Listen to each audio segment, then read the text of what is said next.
Hello, good morning. In the last class, we had seen construction of Carnot ideal heat engine.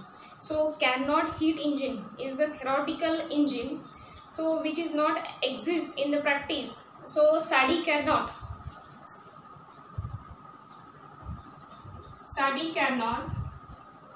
is the French engineer. He discovered this type of engine. So, in 1824, in the previous class I told you 1924, but it's my mistake, it is 1824. In 1824, Sadi Carnot is the name of scientist. He discovered this type of, this is the diagram of Carnot ideal heat engine. So this engine is the ideal heat engine because its efficiency is 100%. But in actual practice, there is no any machine which has the efficiency 100%. So that's why this is the ideal heat engine. There is no loss of heat when it is extracted from the source and sink. So this is the diagram of a Carnot heat engine. So in this diagram there are four main parts. First is the source of heat maintained at the T1 degree centigrade, C1 degree Kelvin. Second is the heat insulating stand. Since these are the four sides are insulating, so that's why this is the heat insulating stand.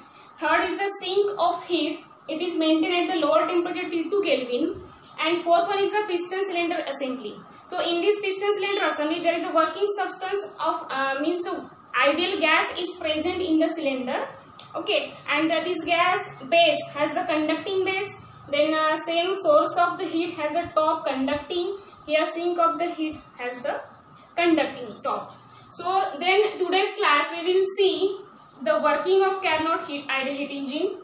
So this engine operates in a definite cycle because definite cycle means the working substance goes into expansion from initial state to the final state, and again it is reverse process, means it is the reversible procedure.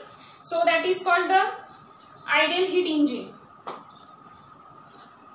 So in the cycle the working substance returns to back its initial position.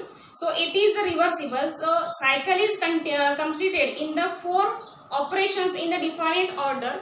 Means there are four main parts operations of these Carnots, and these operations are represented on the PV diagram, that is the pressure volume diagram. PV diagram, that is also known as the indicator diagram.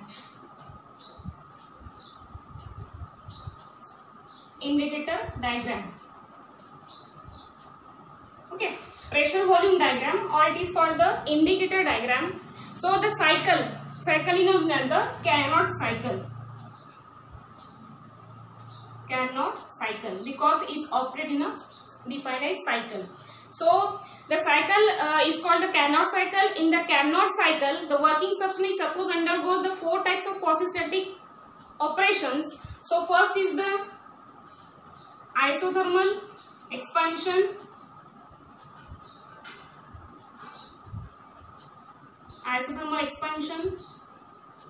Second is the adiabatic expansion.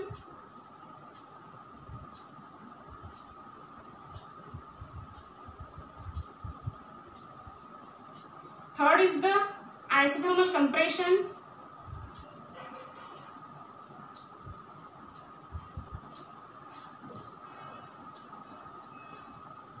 And fourth one is the adiabatic compression.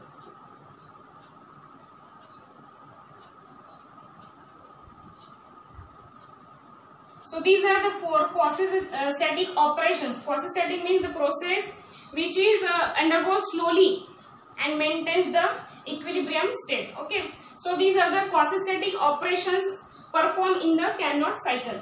Isothermal expansion, second is the adiabatic expansion, third is the isothermal compression. So we will see the first isothermal expansion. First is the isothermal expansion.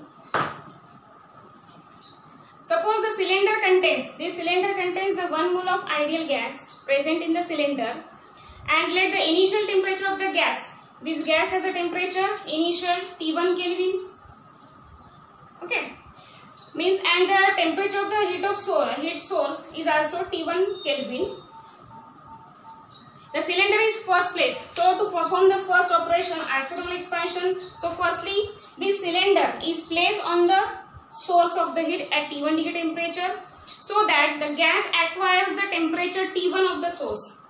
By putting the cylinder on the source, the gas acquires the temperature of the heat source, that is T1 Kelvin. So it is then allowed to undergo expansion. So as the heat is absorbed by the cylinder, there is an expansion performed by the gas. So gas expands. So during this expansion, so when it is allowed to undergo expansion, as the gas expands, its temperature tends to fall.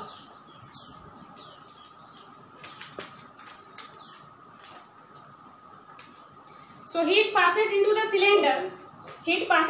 cylinder. So heat from the source of heat T1 at T1 Kelvin passes into the source, means heat Q1 absorbed from the source.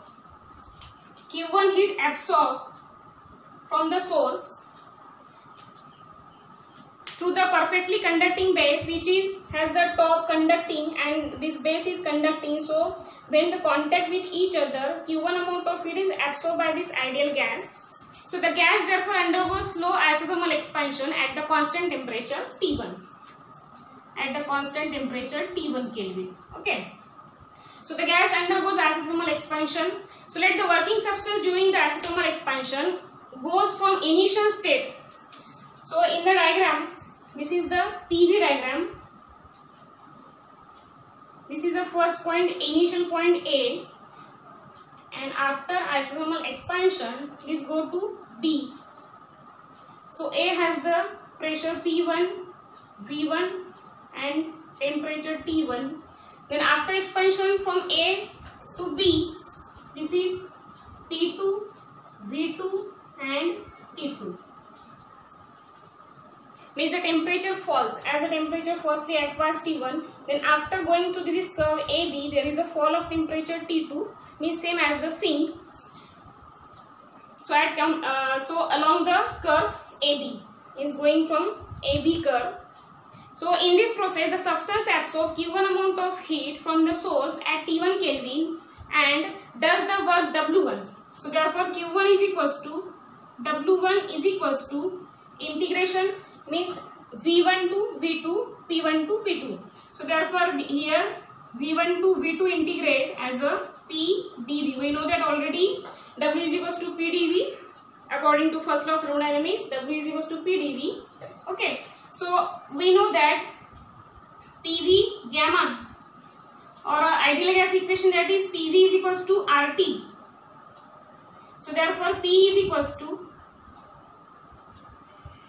RT by V. So put this value of P in this expression, we get Q1 is equals to W1 is equals to integration V1 to V2, and value of P means RT by V, and here's the temperature T1, so that's why we take T1 Kelvin into dV.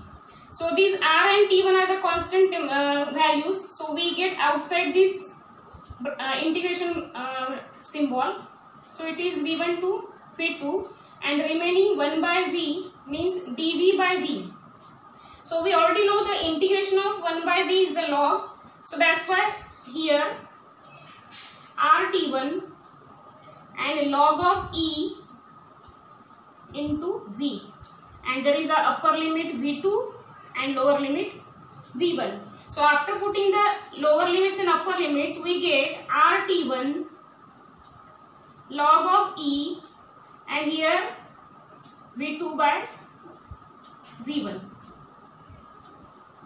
So is equal to, so this is the diagram, full diagram.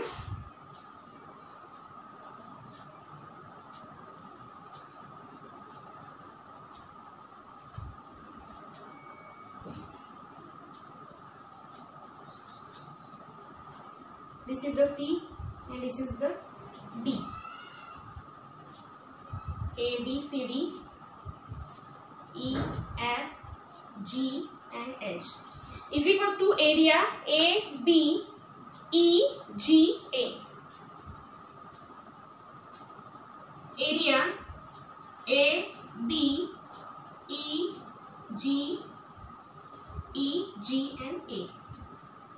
Okay, so this is the value. Q1 is equals to W1 is equals to area ABEGA. So this is the equation first for the first operation, isothermal expansion at T1 Kelvin. Okay. So the next operation, that is the adiabatic expansion, we will see in the next class. Okay. So up to which, thank you.